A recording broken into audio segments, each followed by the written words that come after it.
Little breaking news, as you may have heard, the Green Bay Packers have fired Mike McCarthy as their head coach after 13 seasons there, a couple of Super Bowls and one title. Today's loss against the Arizona Cardinals, when Mason Crosby missed this with no time left on the clock, they fell 20-17, and that ended Mike McCarthy's career. He has publicly had a strained relationship with Aaron Rodgers, and it seems as though only 4 wins on the season combined with that. Well, that was enough for the Packers to decide to move on. We will talk about that and much more. But right now, we want to bring in our NFL insider, Jay Glazer. And Jay, you just got off the phone with Mike McCarthy. What did he tell you? Yeah, look, just talked to Mike, and he said, first and foremost, I want to thank the Packers organization. He's known, obviously, as you were saying, Kurt, what's happened with him and Aaron throughout this entire season. It didn't come as such a shock that maybe it could happen at some point at the end of this season, but not today. Shocked him that it happened today. He said, I still want to thank the Packers organization. I love being part of this organization, love the winning ways, love everything that they have brought here, the success we've had together. He said, but right now at this point, I just want to take care of my family. I want to go home, make sure they're okay. So McCarthy is handling his family right now, still obviously dealing with the shock. So right now, what the Packers are doing moving forward is Joe Philbin, who used to be with the Dolphins, he'll become the interim head coach. They're all going to have a meeting tomorrow at 11 o'clock to move forward with Joe Philbin as new head coach, the interim head coach of the Green Bay Packers. All right, thanks a lot, Jay. Philbin was brought back this season as the offensive coordinator. This is his second stint with the Green Bay Packers as well. And, guys, I want to talk a little bit here. Let's start with you, Terry. Mike McCarthy, first of all, class individual. Yep. Well-respected around the league. Will have his pick of jobs next year. But Jay hit on something. I think a lot of people thought this might happen at the end of the season. Really, really surprised that it happened here today. This is Aaron Rodgers' 35th birthday today. Yeah, it is. That's right. So happy birthday, Aaron. You got you're 35 and your coach is fired. So got to make you happy, I guess. It's kind of hard for me to believe in this day and time of football that we hear about a quarterback and a head coach's relationship. It gets so muddled up that the quarterback has more power than the head coach. And that, to me, is sad when you look at 8 seasons of 10 wins and a Super Bowl. I would hate to know that that's kind of what people would be saying about Terry Bradshaw and Chuck Noll if I got him fired or something like that. That's just not something I want. This is what we're speculating based off of all the information that we've gotten out of Green Bay. For quite a while, though. I was going to say, it doesn't just cover this season. It's been going on for a while. The rumors have been out there. Nonetheless, the record is, as they say, what you say you are. And they didn't make the playoffs last season. You can say, okay, Aaron Rodgers was hurt. This year, Rodgers has been there, even though he did get hurt early, Howie. Shocking and only 4 wins right that now. An Aaron Rodgers team is this bad from a record standpoint. I'll say this about Mike McCarthy. Great coach, as you mentioned, 8-10-win season, Super Bowl victory. I kind of liken this situation to Andy Reid in Philadelphia. Really good football coach, had a lot of wins in Philadelphia, but it just kind of ran its course between the organization and the head coach. In this case, it's obviously between the quarterback and the head coach. It at least appears to be. But I agree with you, Howie. I think everything kind of runs its course at some point. I think everything has a cycle. Every coach seems to have a cycle. You're not on top. This isn't the days where you had the Landrys and you had the coaches who spent an entire career. Once you're a head coach, you're a head coach until you basically decide to leave. And now it's a different situation, and we are speculating if he left because of Rodgers or whatever it may be. But if that is the case, if you're a coach who's looking for that job, you're going in thinking, do I really run this team? Or if I go hoping to the quarterback who's going to really call the shots around here. But, Aaron Rodgers is a talented player. There is some talent on this team, and sometimes you just need some fresh blood. I've been through this situation, 2 or 3 times in New York, and at the end of the day, whoever comes in there, you play your best for them, you do your best, and you just hope that it was a change that in the future helps your team do better. I'm a little confused because last year Aaron got hurt, so that's probably why they didn't make the playoffs. This year, he doesn't have the players around. I mean, Randall Cobb was hurt. He's got St. Brown, Scantley out there, rookies, dropping balls. They never really got in the flow. And the thing that you never saw Aaron come out and back Mike McCarthy. And he didn't bash him, but he never backed them, too. And I think that was a telltale sign. There's something going on there. And like you said, everything has its course. It is funny. Back in the Back in the day, divorce wasn't something that was done. You know, as we've got this new age, if you don't win or you have 2 losing seasons from the music that they were able to make together, I think it's really hard that they can't get it together because they had something really special for a while. I think it's just, I mean, why are we sitting here talking about, well, the speculation that it's Aaron Rodgers? You know, why? It's because that's what's been said. Well, that's not just something that's made up. Where there's smoke, there's usually. Exactly. And this wasn't the first season we've heard this. And Rodgers had the knee injury earlier this year, too, which did not help. And divorce, sometimes you try and you just can't. Like, I've been trying to divorce being Jay Glazer's friend for 25 years. You can't get rid of the guy. The like a one roach. thing I think it's also important to remember, we talk so often about how this game comes down to little decisions.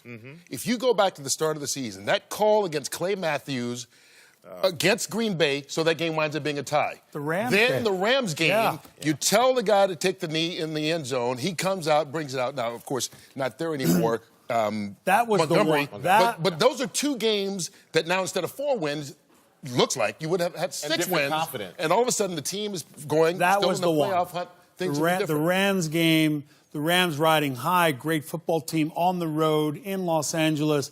You have an opportunity for Aaron to make the final drive, which he's done countless times, and they don't get the opportunity, and the season kind of It's took a turn. unfortunate, too. I mean, this probably wouldn't have happened if Crosby makes field goal, correct? I mean, Today, we're guessing. even. Today. Well, they would, because that would have tied the game. and we would have seen Exactly. what happened. The point is, McCarthy doesn't deserve, with, 4 games remaining? Yes. To be fired. Very on Green Bay like. That To be was fired. a surprise. But there's a new general manager. Brian Gutekunst. Yeah, it's a different regime there now. It's a regime that probably is more open to making kind of rash decisions, particularly when you're under the pressure because is Aaron Rodgers under pressure? I think Troy and Joe talked about it. If he was under pressure before with the contract that he had, imagine the kind of pressure he was under. Would you want to be known as the guy that people say you're the reason why he's been fired? But the one thing I realized as a player, whenever your coach gets fired, next time they don't fire the coach, they fire the players.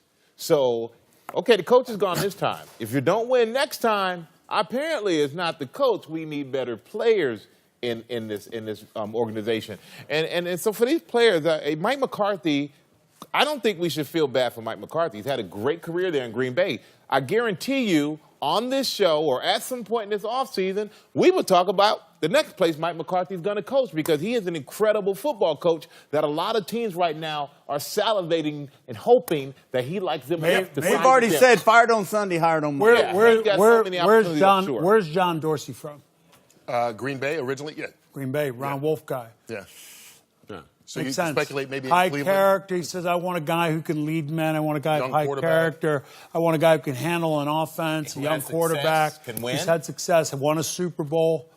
John Dorsey. Well, there's one thing for sure. They are both. These guys are champions, both of them, and they're both going to land on their feet. I think we have no doubt about it. They're both going to be successful. I think if you had to pick who has the most pressure, Aaron Rodgers, to me, going forward, is the guy that more eyeballs are going to be on from this point. Yeah. Nothing has changed, really, as far as the standings, nor the order goes, but the teams at the top keep on winning, meaning the Steelers and Chargers contest tonight is a pretty big one as far as the overall picture goes in the AFC. Meanwhile, in the NFC, a couple of things did change. Your Seattle Seahawks are now in the wild card spot. They own that 5th place position right now. The Vikings have dropped out, at least for the moment. Washington holding on to that 6th slot. But the door is kind of open now for the Philadelphia Eagles if they can beat the Redskins in Monday Night Football. And how, as we take a look here at the standings, particularly in the NFC, Seattle, and we talked about them.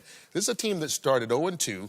They seem to be on a roll right now. They're 7-5 and playing maybe as well as anybody in the NFC. Yeah, concerned. The run game has been big for them. The big plays off play action pass, that's been big for them.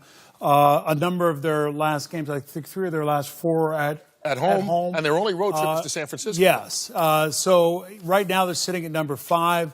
Going back to the Rams, it's an interesting development because now with Talib back, they have Peters, they have Shields. I think this is kind of a battle-tested team to a certain extent. The defense played well today. Offense was really slow at the start. But you look at the Minnesota game, tested Seattle twice, tested hard. Green Bay, Kansas City. Even the loss in New Orleans was a good experience for this football team. Right now they're sitting at number 1, and the schedule gets tougher with Chicago on the road next week. So it'll be interesting to see how that turns out. We've talked about this again and again and again. because year after year after year, we get to December and here the Patriots are fighting for a #1 seed. And if you look at the schedule, they might end up being a #1 seed. They play Miami, who's struggling, Pittsburgh, who you don't know what you're going to get week to week, Buffalo and the New York Jets, with both teams who are struggling, whereas KC has Baltimore, the LA Chargers, Seattle Seahawks, teams that are surging right now. So I think the Patriots could be the number one seed. And I got to say, they've won 13 straight home games. If they have home field advantage throughout this playoff, they are obviously tough to beat. But I love how they do it. They just grind you out. They pick you apart. Short passes frustrate you. They grind you out, and they take away your biggest weapon, which they did today to the Minnesota Vikings. And at every game, when you watch their games, you go, oh, it's close. They're going to beat the Patriots. If you look, every game it seems to be a point where you have to decide if you're going to win or if you're going to lose. This team is mentally tougher than everyone. When it comes to that point, they amp it up. I think Kansas City probably has the best chance, it's my opinion, to secure home field. Mike's saying their upcoming schedule is a little more complicated. New England's beaten Houston. They've beaten Kansas City already this season. Yeah, but Kansas City, 3 of the remaining 4 at home, which is huge, as you know, at this time of year. So. Yeah, now look, I think another team on there, the Chargers. I mean, the Chargers are looking good right now. You got Joey Bosa coming back to go with Ingram. Defense is really, really good. And I think that's all that Phillip Rivers needed. I mean, he's never really had this type of defense. Last time he had a type of defense like this, I think they went to the AFC Championship game. And I would not be surprised if they're able to make a serious run come that championship. They got the Steelers tonight. Got the Steelers tonight. Big game. But I think they're going to do well. My hometown team, don't sleep on Houston. Houston's won 9 good, straight. too. Won 9 straight. And no one's talking about them. That's They a are good thing. sneaky good right now. So is our own Jay Glazer, who's got more news and notes from around the league. I hope that was a compliment there, Kurt. Yeah, hey, there's a couple of these teams that are trying to get into the playoffs, got some bad injury hits today. The Cincinnati Bengals, A.J. Green went down with a toe injury again. Marvin Lewis said, we're going to have further tests tomorrow, but it didn't look good. Chris Harris, one of the leaders of that Denver Broncos defense, went down, broke a bone, the bottom part of his leg. They're hoping to get him back if they make it to the playoffs. Greg Olsen, been dealing with foot injuries all year long, tore the plantar fascia on his foot, ruptured that. He's done for the year. And look, Lamar Jackson today was knocked out of the game for a little bit in the concussion protocol, came back in, won again. Joe Flacco, he comes back to practice this week, but they're going to have to tell Joe Flacco it is now his team. By the way, Mike McCarthy, we just talked about him. A lot of outrage. I'm getting texts from other head coaches around the NFL just mesmerized that the Packers fired him today. And the way they did it, McCarthy, again, just wants to stay classy and say, hey, I can't thank the Packers organization enough for having me in there. I think the shock is with 4 games left, they did it. Let's wrap it up with who won the day. Starting with you, Terry. I'm going to go with Houston. After starting 0-3, they have won 9 straight in a row. And today, a big day. 3 interceptions to Baker Mayfield and 4 sacks. Houston Oilers. Rams wrap up the NFC West. Rams wrap up the NFC West complete, as Sean McVay talked about, a complete win for them. I go with the Rams defense. Aaron Donald, 2 more sacks, 16.5 on the season. That's amazing. That is amazing. I'm going to go to New England Patriots. We always talk about their offense. Show some love for their defense. Defense did a great job today, shutting down the offense. That can score some points at Minnesota Vikings, only giving up 10 points. Houston Oilers. Houston Oilers. I love the Oilers. They're doing really well Love right your now. blue. They're streaking. Your day is something else. For my one today, I'm going to go with the Los Jefes. That means Chiefs, Terry. And they to deal with all the chaos that went on around there with the Kareem Hunt to go out there and win. Great job by them. You think? All right, we will see you next Sunday on the pregame. Houston Oilers.